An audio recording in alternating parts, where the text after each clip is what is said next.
The night my coworker decided to play matchmaker at his backyard barbecue, I learned something about the people I've been calling friends.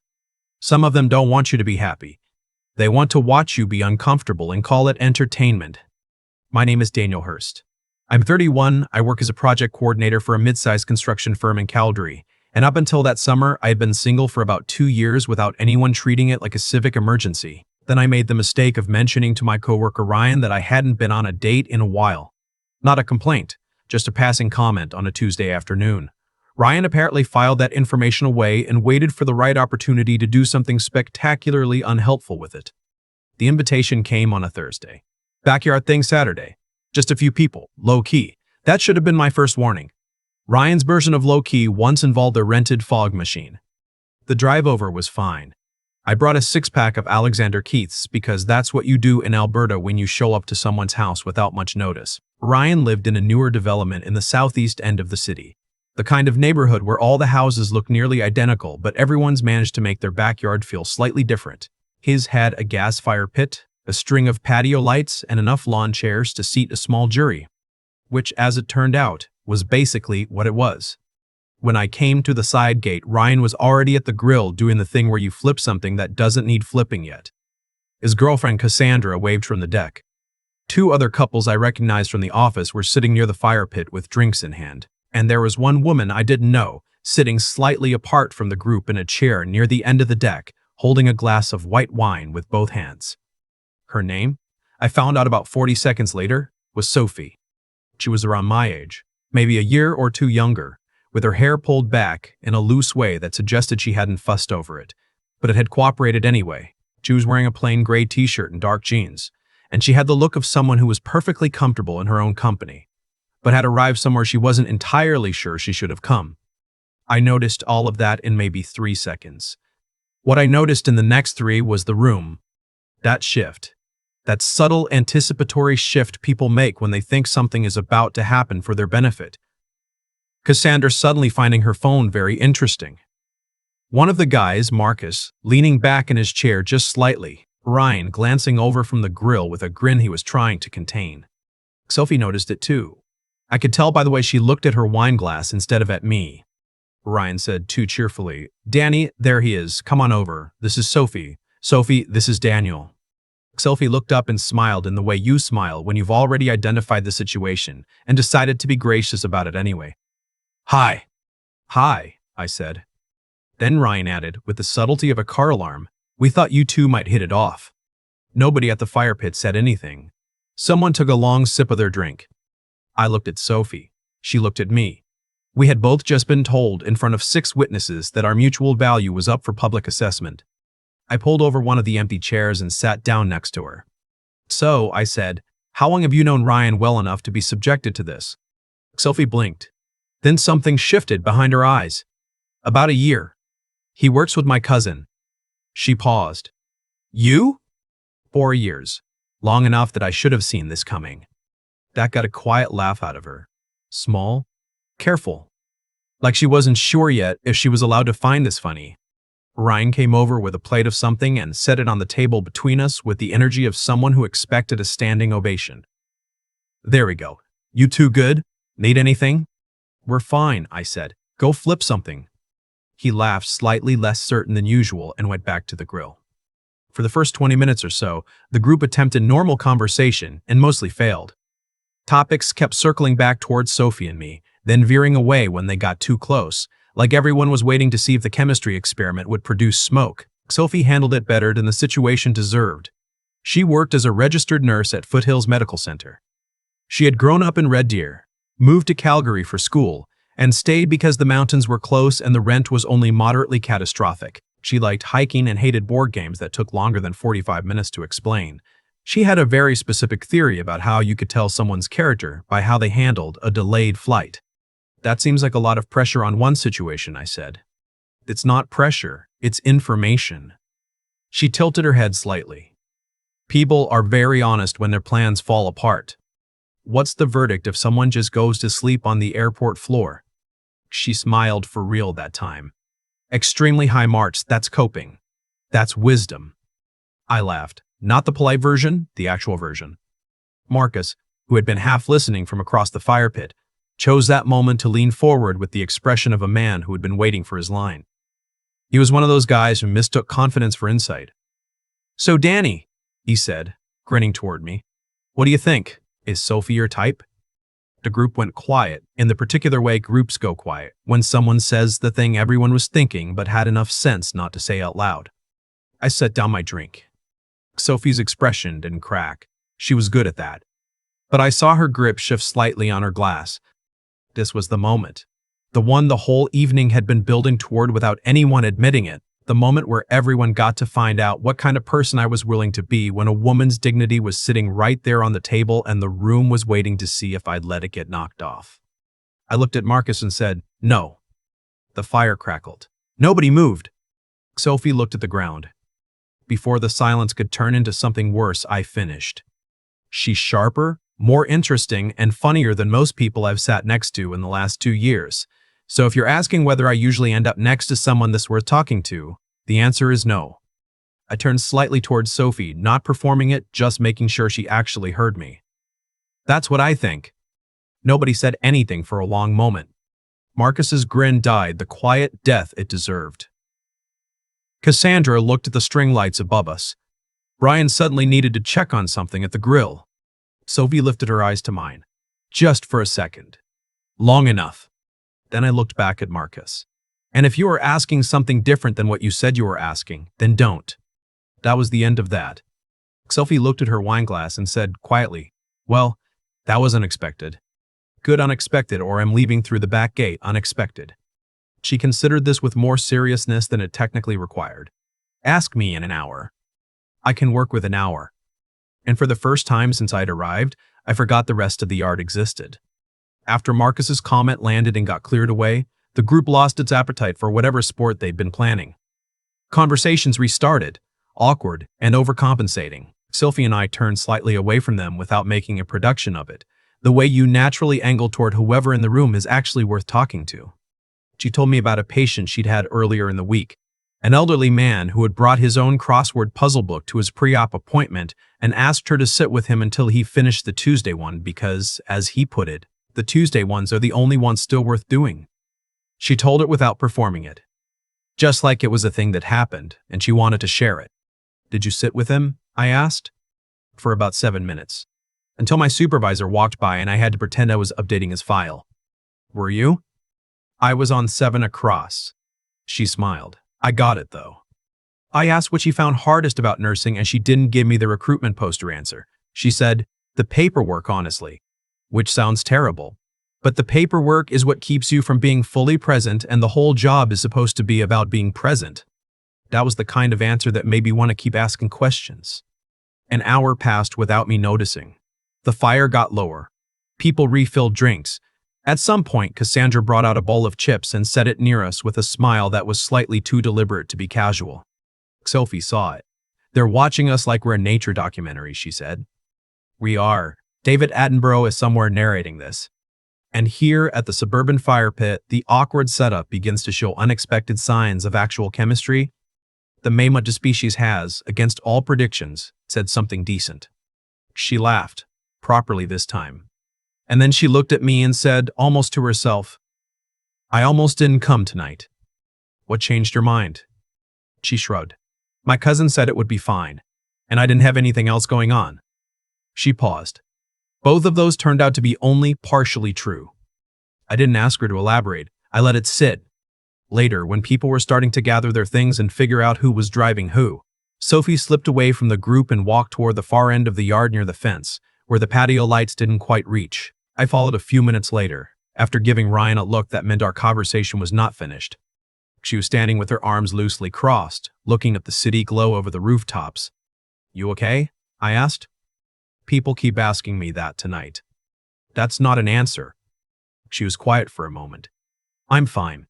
I'm also a little tired of being fine in rooms where everyone's waiting for me to be otherwise." I recognized the weight behind that sentence. I didn't rush to fill it. She glanced at me sideways. "You didn't have to say what you said." "I know." "You could have just ignored the question, changed the subject." "I could have," I said. "I didn't want to." She looked at me then, really looked. Like she was trying to figure out whether I meant it or whether it was a performance that would wear off by the end of the night. Why not? Because what Marcus said was designed to make you feel like the wrong answer to a question nobody asked you. And I didn't agree to participate in that. She was quiet for a long moment. I knew what this was when I sat down. Maybe before. The way Cassandra was smiling too much. Marcus already set up like he'd been waiting. She looked toward the fire pit. I thought about leaving. What stopped you? She looked at me. You walked in looking like you also hadn't been briefed. I hadn't. I know, I could tell. She paused. I figured if you seemed disappointed when Ryan introduced us, I'd have an excuse to go home early, and that would be that. She tilted her head. You didn't. Were you hoping I would? I was hoping you wouldn't. She smiled quietly. There's a difference. The side gate opened, and Ryan appeared, hands in his jacket, wearing the expression of a man who knew he owed someone an apology but was hoping proximity might count as one. Hey! You too good out here? Sophie looked at him without moving. We're fine, Ryan. I just wanted to say I didn't mean for anything to get weird. I genuinely thought. You thought it would be interesting, I said. Not malicious, just thoughtless. He rubbed the back of his neck. Marcus was out of line. Marcus was out of line, I agreed, and everyone who sat there waiting to see what happened was right there with him. Ryan looked at Sophie. I'm sorry. I should have just introduced you like people. Sophie let that land for a moment. Then she said, I appreciate that. And I hope next time you want to play matchmaker, you do it without an audience. Ryan nodded, genuinely chastened. He went back inside. I looked at Sophie. You gave him more grace than he had coming. Maybe. She shrugged, but being angry at Ryan isn't how I want to spend the rest of my Saturday. That was when I understood something about her. She wasn't soft, she was just efficient with her energy, and she knew better than to spend it on people who weren't worth the interest rate. A light rain started. The kind that's more mist than rain. The way Calgary gets sometimes in late summer when the mountains send something down that can't quite make up its mind. Sophie tilted her face up at it for a second, then looked at me. You asked earlier, she said. Good unexpected or backache unexpected? I looked at her. I'm still here. So am I. She tucked a loose piece of hair back. For what it's worth. It's worth something. She smiled, and then, because she was exactly the kind of person I was beginning to understand she was, she said, I'm not going to give you my number tonight. I hadn't expected that, okay? Not because I don't want to. Because tonight is weird. Tonight belongs to Ryan's bad idea and Marcus's worst one. And I don't want whatever this is to have that as its origin story. She looked at me directly. I want to know if this is actually something when there isn't an audience making it into a thing. That's fair. I know where you work. Ryan will give you my number if you ask him by Tuesday. Her mouth curved. If you don't ask by Tuesday, that's also information. I stared at her. That's a deadline. I'm a nurse. I work in timelines. I asked Ryan for her number the next morning. Sunday. I couldn't make it to Tuesday. He texted to me with 3 exclamation points and no additional context, which I chose to interpret as a form of apology. I texted Sophie that afternoon. Something simple, something like, Tuesday felt too far away. I hope that's not a problem. She replied within a few minutes, It isn't. Are you free Saturday? We met at Kensington, the neighborhood on the northwest side of the river that's full of independent coffee shops and bookstores and people who bring dogs everywhere. She suggested it. I learned later that she always proposed somewhere with options built in, somewhere you could extend the date naturally if it was going well, or have a clean exit if it wasn't. That told me something about her. She was planful without being rigid. She protected herself without being closed off. We met outside a cafe called Cafe Bino, which she'd picked because, she said, the espresso was worth the lineup and the lineup gave you something to talk about. She was already there when I arrived, wearing a light jacket and holding a reusable cup from somewhere else. I got here early, she said, so I went to the other place. Don't take it personally. Is that a test? Everything is a test. She handed me a coffee. Here, I got you one too. Black, because I guessed. I drink my coffee black. I didn't tell her that. I just took it. We walked instead of sitting right away, which turned out to be her preference. She liked moving conversations. Said they felt more honest somehow, like the momentum helped people say things they might otherwise overthink. I didn't argue. She was right. She asked me things nobody asks on first dates. Not where did you grow up, though. We got there eventually. She asked what I'd changed my mind about recently. She asked whether I thought the work I did mattered and whether that question bothered me or didn't. She asked whether I had a person in my life I was completely honest with. I said I thought so. She said that was a more complicated answer than most people gave. We ended up on a bench near the river after an hour and a half of walking. The bow moving slow and gray below us, the Peace Bridge in the distance with its red ironwork against the sky. Calgary looks best from near water, I always thought. The city admits something about itself when you're not looking at it straight on. Sophie was quiet for a moment, turning her coffee cup in her hands. Then she said, "Can I ask you something about the other night?" "Sure." "Did you say what you said to Marcus because you were embarrassed for the situation, or because you were actually bothered by it?" "I thought about that. Both," I said, "but not equally." "Which one more?" "I was bothered by it. Because the question wasn't really about whether you were my type. It was designed to make you perform for the table. Either I confirm that you are, and now everyone gets to comment on it, or I hesitate, and now you've been made small in front of people who already set you up to be small." I looked at her. I didn't want to participate in either version. She studied me for a moment. "Did you think I needed you to handle it?" "No. I thought you were handling it fine. I just didn't want to be one of the people in the room who let it happen." "There's a difference," she said. "Yeah." She looked at the river. "I've had people step in before, and it always felt like it was more about them than me. Like they got to be the good guy, and I still ended up being the thing the story was about." "I don't want to be the good guy in your story," I said. "I want to be someone you're actually glad was there." That seemed to land differently than any other thing I'd said to her. She looked at me for a long moment without filling the silence, and I let it stay. Then she said, "Okay," like something had been decided. We stayed on that bench for another 40 minutes talking about nothing important. Her sister's new house in Saskatoon. The best drive in Alberta, which we argued about with more investment than the topic warranted. Whether the mountains were better in summer or winter. She said winter. I said winter too, but only because the summer crowds at Banff had made me bitter. She laughed. "You're a little bitter for 31. I grew up near the mountains. Entitlement to space is a personal value." That is the most Albertan sentence I've ever heard. We got dinner after that at a small Thai place on 10th Street that didn't take reservations and had exactly 4 tables. We waited 20 minutes and ate for almost 2 hours. She ordered for both of us after asking 3 questions about what I didn't like. She got everything right. When we finally walked back toward where she'd parked, she took my hand first. Not dramatically, just naturally, the way you take someone's hand when you've run out of reasons not to. I liked that. It felt like a choice made without asking the street for permission. At her car, she said, "You know Ryan is going to ask me how it went. What are you going to tell him?" She considered. That it was good. That I'm not ready to give him credit for it, but that it was genuinely good. "You can let him have a little credit," I said. "Stopped clock and all that." "He gets 30%, she said firmly, "maximum, and he doesn't get to know that amount." I laughed. She smiled, and it was the kind of smile that made me feel like there was a version of the next few years that could be very good. I asked her out again before she got in the car. She said yes before I finished the question. Ryan apologized to me that Monday at work, standing in the doorway of my office with a coffee he'd brought me, which was his version of an olive branch. He said he'd gotten carried away thinking it would be funny. I said the problem wasn't that he'd introduced us. It was how he'd done it, and that Sophie deserved better than being someone's social experiment. He apologized to her directly, I found out later.